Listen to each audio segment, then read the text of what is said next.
बच्चों, जय हिंद। मैं मानव आप सभी लोगों का रेनबो गुरु परिवार में हार्दिक स्वागत करता हूं। आज बच्चों हम आपको भारत के संवैधानिक विकास का पार्ट 3 पढ़ाने जा रहे हैं। तो सभी मेरे दोस्त, सभी बड़े भाई, सभी बच्चे तैयार हो जाइए। आज पार्ट 3 पढ़ने के लिए बहुत अच्छा पार्ट 3 आपका होगा आज। और इससे पहले 2 पार्ट कंप्लीट हमारे हो चुके हैं। आज पार्ट 3 हम अपना पूरा कर लेंगे। आज भारत का संवैधानिक विकास हमारा कंप्लीट हो जाएगा। ठीक है प्यारे बच्चों, सभी तैयार हो जाइए, अपनी अपनी सीट बेल्ट बांध लीजिए और तैयार रहिए। वीडियो के एंड तक बने रहिएगा, क्लास को अच्छे से देखिएगा, एंड तक समझने की कोशिश करिएगा। आज हमारा भारत के संवैधानिक विकास का पार्ट 3 है। तो इससे पहले मैं अगर आपको दिखाऊं, इससे पहले हमने अंतरिम मंत्रिमंडल तक हमने यहाँ तक कंप्लीट कर लिया था। ये देखिएगा, इससे पिछली वाली जो क्लास थी वो हमारी यहाँ तक पूरी हो गई थी कि अंतरिम मंत्रिमंडल में टोटल 15 सदस्य थे। ठीक है ना। और उसमें जिस को जो डिपार्टमेंट दिया गया था वो सब कुछ इसमें दिखाया गया है। ठीक है बच्चा, क्लियर है सभी बच्चों को? हाँ जी, तो ठीक है, आगे बढ़ते हैं हम। आज का पार्ट 3 शुरू करते हैं भारत के संवैधानिक विकास का संविधान सभा के गठन से। तो सभी विद्यार्थी इसको अच्छे से सुन लीजिएगा, बहुत अच्छी क्लास आज की होगी। विश्व में संविधान सभा के विचार का प्रतिपादन सबसे पहले इंग्लैंड के समानतावादियों और सर हेनरी मैन ने किया। इसे सर्वप्रथम अमेरिका और फ्रांस ने अपनाया था। तो संविधान सभा की अगर बात की जाए तो ये विचार सबसे पहले सर हेनरी मैन ने दिया था। ठीक है बच्चा। और संविधान सभा को किसने सबसे पहले अपनाया था? सर्वप्रथम इसको अमेरिका और फ्रांस ने अपनाया था। चलिए, भारत में सभा के सिद्धांत का दर्शन सर्वप्रथम बाल गंगाधर तिलक के निर्देशन में तैयार 1895 के स्वराज बिल में होता है। देखो, यहाँ से डायरेक्ट क्वेश्चन आपसे पूछा जा सकता है, समझ गए ना, कि भारत में संविधान सभा के सिद्धांत का जो दर्शन है वो सबसे पहले वो किस बिल से होता है? तो बाल गंगाधर तिलक के स्वराज बिल से होता है। ब्रिटिश विधि शास्त्री जी ऑस्टिन ने अपनी पुस्तक द इंडियन कॉन्स्टिट्यूशन में लिखा है कि संविधान सभा कांग्रेस थी और कांग्रेस भारत था। समझ गए? क्योंकि उस समय पर सबसे बड़ी पार्टी कांग्रेस हुआ करती थी, कांग्रेस का पूरे भारत में वर्चस्व था। ठीक है ना। तो ब्रिटिश विधि शास्त्री हुए हैं जी ऑस्टिन, इन्होंने अपनी पुस्तक द इंडियन कॉन्स्टिट्यूशन, तो एक पुस्तक आपकी तैयार हो जाती है Indian constitution, the Indian constitution. ये किसकी है? ये जी ऑस्टिन की है। इन्होंने इसमें क्या बताया है कि संविधान सभा कांग्रेस थी और कांग्रेस भारत था। औपचारिक रूप से संविधान सभा के विचार का प्रतिपादन सबसे पहले एम एन राय ने किया था। RAI, ठीक है, चलो कोई बात नहीं, एम एन रॉय ने किया था। इसके बाद आता है क्रिप्स मिशन 1942। संविधान सभा के गठन की बात को स्वीकार करता है, परंतु 1940 के कैबिनेट मिशन प्रस्ताव द्वारा इसे व्यवहारिक रूप प्रदान किया जा सका। ठीक है जी, आप इसको फिर से पढ़ लीजिए कि क्रिप्स मिशन जो 1942 में आया था, संविधान सभा के गठन की बात को स्वीकार कर लेता है, परंतु 1940 के कैबिनेट मिशन प्रस्ताव द्वारा इसका व्यवहारिक रूप प्रदान इसको हो सका। इसके बाद आइए, जुलाई 1940 के कैबिनेट मिशन के द्वारा संविधान सभा के लिए चुनाव हुए। सदस्यों का चुनाव अप्रत्यक्ष रूप से प्रांतीय विधानसभा के सदस्यों ने किया। ये इंपोर्टेंट आपका हो जाता है कि संविधान सभा के सदस्यों का चुनाव किसने किया था और चुनाव किस रूप में हुआ था? अप्रत्यक्ष रूप में हुआ था, यानी कि जनता ने वोट नहीं डाली थी। तो किसने डाली थी? प्रांतीय विधानसभा के सदस्यों ने वोट डाली थी। और सभा के लिए कुल 389 सदस्य संख्या निर्धारित की गई थी। 389, इसको आप याद रखिएगा, टोटल 389 सदस्य होंगे संविधान सभा में, ऐसा निर्धारण किया गया। इनमें से 292 सदस्य ब्रिटिश प्रांतों से, 93 सदस्य देशी रियासतों से और 4 सदस्य चीफ कमिश्नरेट क्षेत्रों से चुने गए थे। कितनी इंपॉर्टेंट बात है, यानी कि इन 389 सदस्यों में से 292 सदस्य तो ब्रिटिश प्रांतों से है ना, 93 सदस्य देशी रियासतों से और 4 सदस्य चीफ कमिश्नरेट क्षेत्रों से चुने गए थे। भीमराव अंबेडकर पश्चिम बंगाल से चुने गए थे, लेकिन भारत पाकिस्तान का जब बंटवारा हुआ था, जहां से भीमराव अंबेडकर चुने गए थे, यानी कि पूर्वी बंगाल से, वो जगह पाकिस्तान में चली जाती है। तो भीमराव अंबेडकर की जो सीट थी, सीट होती है जगह के हिसाब से, जो पूर्वी बंगाल जहां से भीमराव अंबेडकर साहब चुने गए थे वो बंटवारे के समय पाकिस्तान में चली जाती है। अच्छा जी, इसके बाद फिर क्या होता है, ध्यान से सुनिएगा।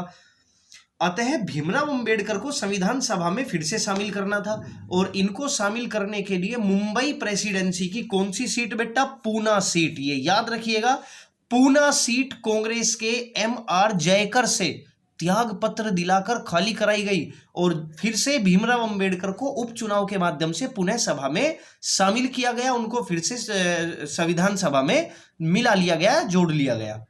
ठीक है बच्चा, तो कितना इंपॉर्टेंट ये याद रखिएगा आप इसको। भीमराव अंबेडकर को संविधान सभा में शामिल करने के लिए मुंबई प्रेसिडेंसी की पूना सीट कांग्रेस के M.R. जयकर से त्याग पत्र दिलाकर खाली करी गई, और अंबेडकर जी को उपचुनाव के माध्यम से फिर से सभा में शामिल कर लिया गया। सभा के लिए कांग्रेस ने 296 में से 208 सीटें जीतकर भारी सफलता प्राप्त की थी, जबकि मुस्लिम लीग ने 25% से भी कम यानी कि केवल 73 सीटें जीती थी।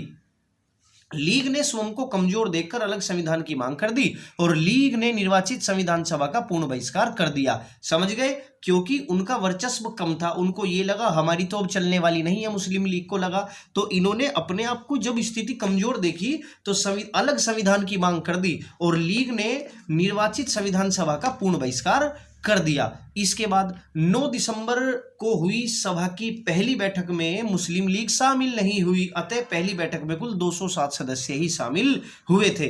तो ये कहीं ना कहीं संविधान सभा का गठन और उसकी पहली बैठक के बारे में यहां तक मैंने आपको पूरे का पूरा समझा दिया। ठीक है बच्चा, आप इसको अच्छे से पढ़ लीजिएगा। ये संविधान सभा के गठन की बात है कि संविधान सभा के कितने सदस्य थे, कहां कहां से चुने गए थे।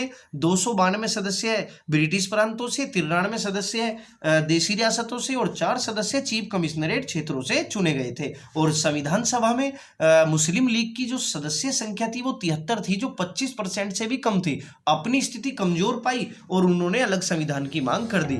ठीक है जी, क्लियर हो गया सबको। आगे आ जाते हैं अब माउंटबेटन योजना। ये देखिएगा माउंटबेटन योजना क्या थी, ध्यान से सुन लीजिएगा बच्चे।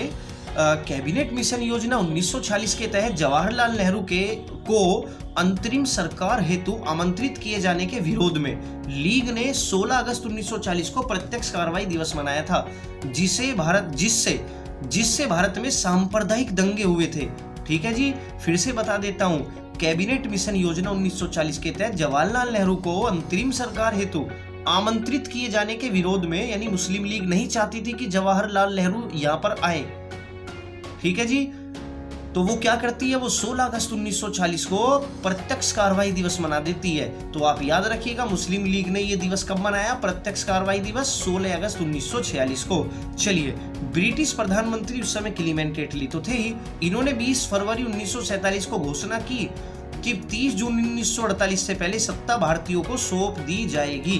क्लियर है जी, याद रहेगा ना कि माउंटबेटन योजना के तहत के समय पर ब्रिटेन के प्रधानमंत्री क्लीमेंट एटली थे, और इन्होंने क्या बताया कि 30 जून 1948 से पहले भारतीयों को उनका भारत दे दिया जाएगा। चलिए आगे आते हैं। वेवेल के स्थान पर माउंटबेटन को वायसराय के रूप में भारत भेजा गया। उस समय पर भारत के जो वायसराय थे वो लॉर्ड वेवेल थे,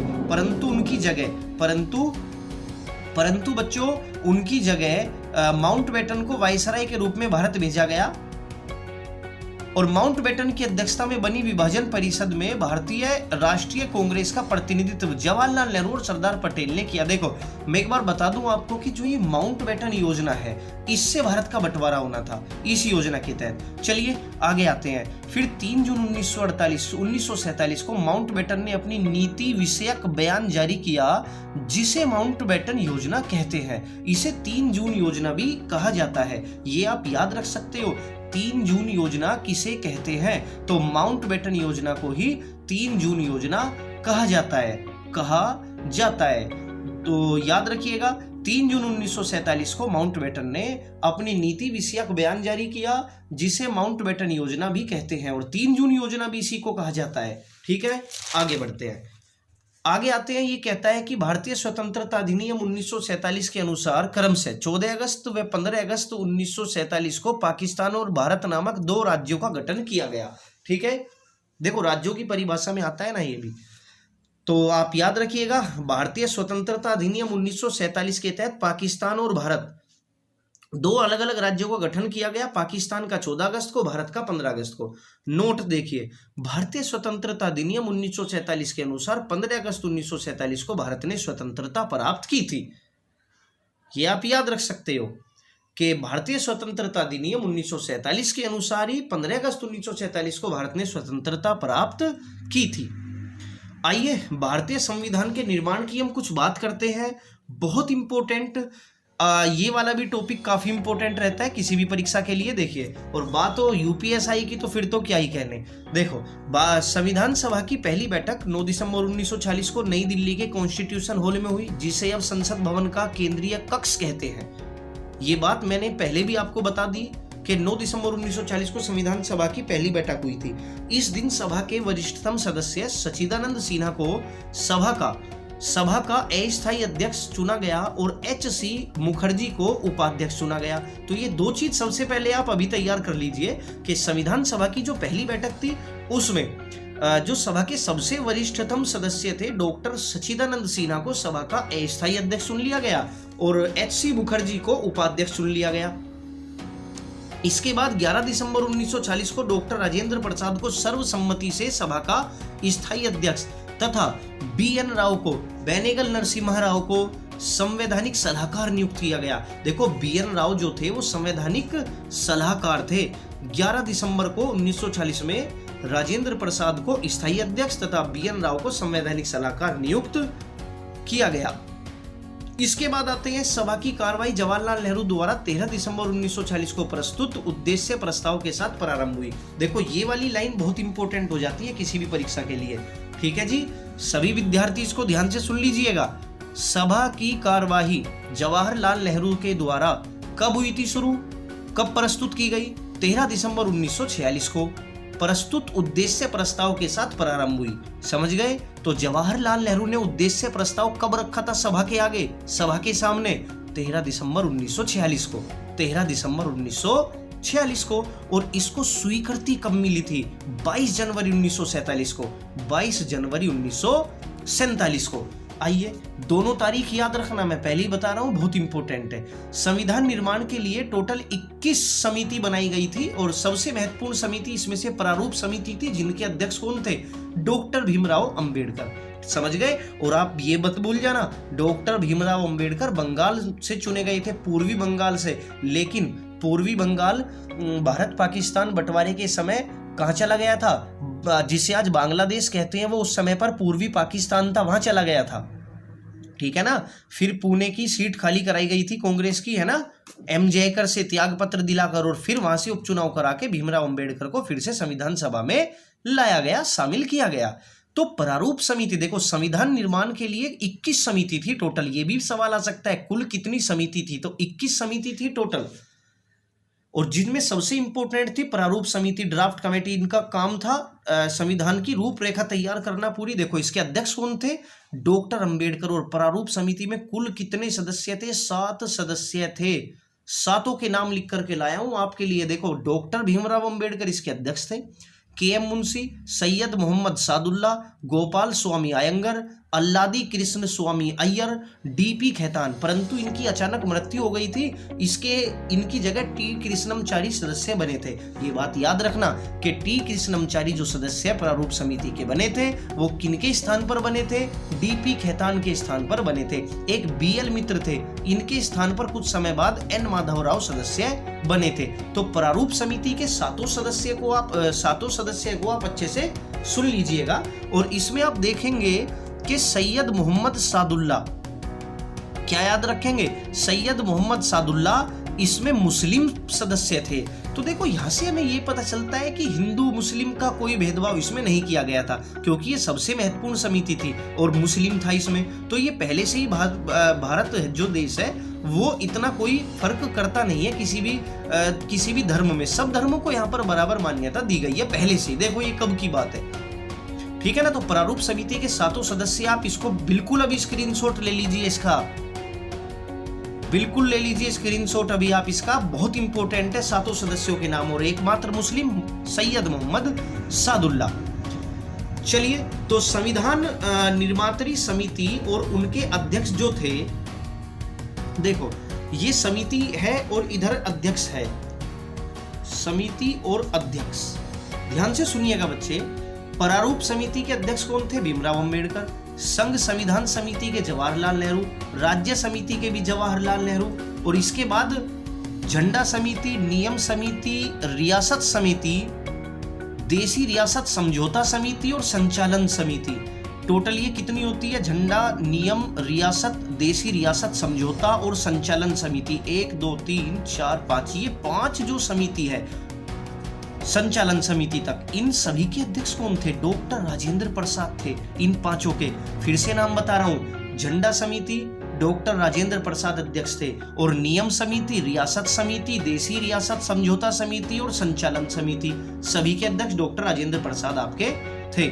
इसके बाद आइए, संघ संविधान समिति जवाहरलाल नेहरू, संघ शक्ति समिति जवाहरलाल नेहरू, प्रांतीय समिति सरदार पटेल, आवास समिति पट्टाभी सीतारमैया, कार्य संचालन समिति के.एम. मुंशी, सर्वोच्च न्यायालय समिति एस. वारदाचार्यार, अल्पसंख्यक उप समिति एच.सी. मुखर्जी, मूल अधिकार संबंधी उप समिति जे.बी. कृपलानी, और सभा की कार्यकारिणी समिति जी.वी. मावलंकर, और मूल अधिकार एवं अल्पसंख्यक समिति सरदार पटेल।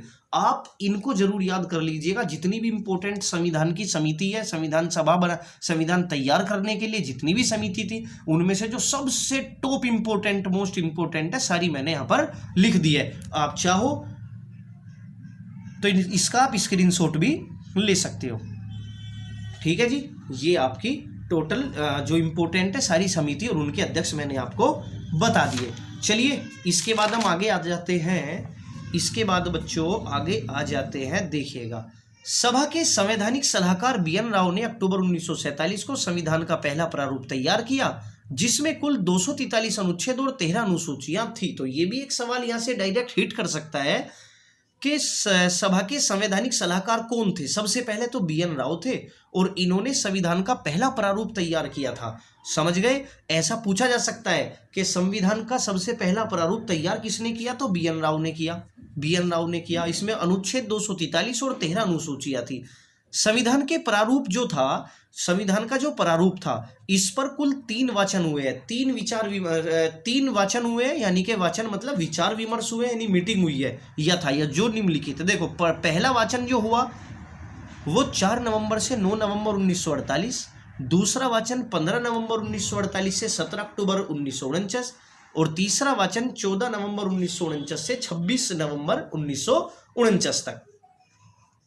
तो आप इसको सभी तैयार कर लीजिएगा। तीनों के तीनों वाचन जो हुए हैं वो कब कब हुए हैं, ये काफी इंपॉर्टेंट आपके लिए रहेगा।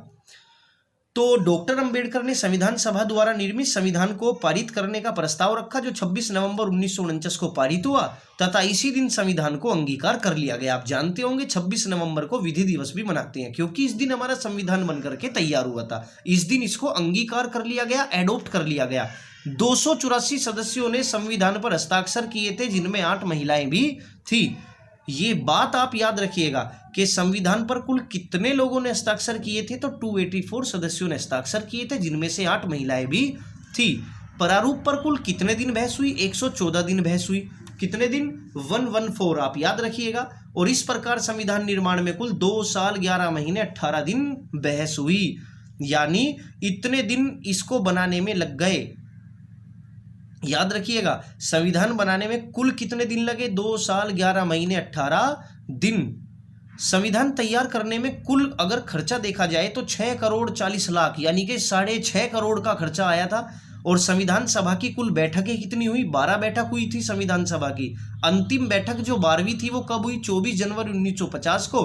और इसी दिन, देखो तारीख याद रखना, 24 जनवरी 1950 को 12वीं बैठक हुई, और इसी दिन डॉक्टर राजेंद्र प्रसाद को भारत का पहला राष्ट्रपति चुन लिया गया। और संविधान सभा भंग कर दी गई, क्योंकि संविधान सभा का तो काम खत्म हो गया, और उसे अंतरिम संसद का रूप दे दिया गया। यानी कि अब संसद सबसे बड़ी है, वही सब कुछ अब देखेगी। ठीक है जी, सभी दोस्तों को अच्छे से समझ में आ रहा है? जरा क्लास को लाइक करके अपना प्यार तो दिखा दो कम से कम। सभी लोग क्लास को लाइक कर दीजिए, शेयर कर दीजिए। जितने भी बड़े छोटे भाई, जितनी भी बहनें, जो भी विद्यार्थी देख रहा हो, सभी से मेरा अनुरोध है, क्लास को लाइक जरूर कर दिया करो और अपने दोस्तों के पास शेयर भी कर दिया करो। तो इसमें आप देख लीजिएगा अंतिम बैठक यानी कि 12वीं, तो टोटल 12 बैठक हुई थी, खर्चा 6.5 करोड़ 6 करोड़ 40 लाख का आया था।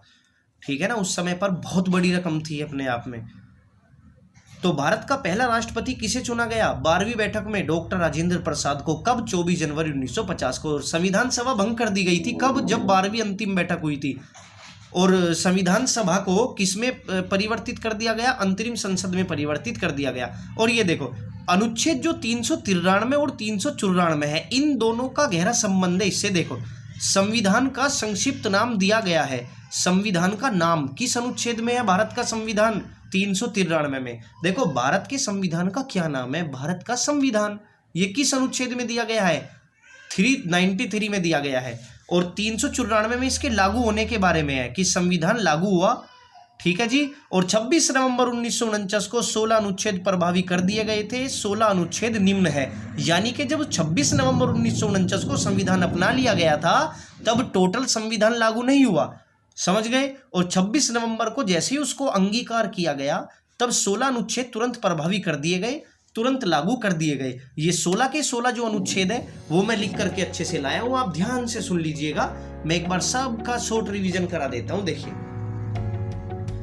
मतलब ऐसे कौन से वो अनुच्छेद थे जो जरूरी थे, तभी के तभी लागू कर देने चाहिए थे और लागू कर दिए गए थे।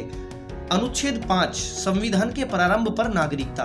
अनुच्छेद 6 पाकिस्तान से भारत आने वाले कुछ व्यक्तियों के नागरिकता के अधिकार। अनुच्छेद 7 पाकिस्तान को प्रव्रजन जाने वाले कुछ भारतीय व्यक्तियों की नागरिकता के अधिकार। आर्टिकल नंबर 8 भारत के बाहर रहने वाले भारतीय उद्भव के कुछ व्यक्तियों के नागरिकता के अधिकार। आर्टिकल 9 विदेश की नागरिकता अपने आप अपनी इच्छा से प्राप्त करने वालों के भारतीय नागरिक न होना, समझ गए। यानी कि आर्टिकल 9 ये कहता है कि अगर कोई भारत का व्यक्ति विदेश की नागरिकता अपनी इच्छा से प्राप्त कर लेता है फिर वो भारत का नागरिक नहीं होगा। अनुच्छेद 60 राष्ट्रपति द्वारा शपथ। अनुच्छेद 324 निर्वाचन आयोग। आर्टिकल 366 परिभाषाएं। आर्टिकल 367 निर्वाचन नहीं है, निर्वाचन। और 379 से 379, 380, 388, 391, 92 में निरसन है। संविधान के कुछ इसमें प्रक्रियाएं दी गई है। और 393 अभी बताया था संक्षिप्त नाम, और 394 में संविधान का लागू होना। यानी कि आपको ये याद रखना है कि टोटल 16 अनुच्छेद थे जब संविधान को 26 नवंबर में बनकर तैयार हुआ था। तो टोटल कितने? टोटल आपके 16 अनुच्छेद थे। आप याद रखना 5, 6, 7, 8, 9, उसके बाद 60 के बाद 324, 366, 367, 379, 380, 388 और 391, 92, 393 और 394। तो ये आपके टोटल 16 अनुच्छेद थे। और यहाँ आपका पार्ट 3 खत्म होता है। आज ये वीडियो केवल 20-22 मिनट की बनी है, बड़ा अच्छा समय आज का आया देखो। और आपके 3 पार्ट यहाँ पर पूरे कंप्लीट हो जाते हैं। भारत का संवैधानिक विकास जो भी था यहाँ तक कंप्लीट हो गया। सारे एक्ट आपको पढ़ा दिए, सारे अधिनियम आपको बता दिए, संविधान के लागू होने तक का आपको मैंने बता दिया। इसके बाद तो डायरेक्ट संविधान आप पढ़ेंगे। और अब मैं आपका एक दिन टेस्ट लूंगा आपका जितना भी मैंने पढ़ाया है, यानी कि एक तो टेस्ट आपका मैं लूंगा भारत के संवैधानिक विकास का, और एक टेस्ट मैं आपका लूंगा मूल विधि का, जिसमें न्यायालय के महत्वपूर्ण जो वाद दिए गए हैं उनका टेस्ट मैं आपका बना करके लूंगा। उसमें देखेंगे 25, 30 या 40 सवाल आपके प्रत्येक टेस्ट में होंगे, ठीक है ना। टेस्ट की जो तारीख होगी वो कम्युनिटी टैब पर आपको बता दी जाएगी। सभी लोग उस टेस्ट को जरूर दीजिएगा। तो बच्चों, आज की क्लास आपको कैसी लगी कमेंट करके जरूर मुझे बताइएगा, ठीक है। सभी लोग अपना बहुत सारा ध्यान रखिए।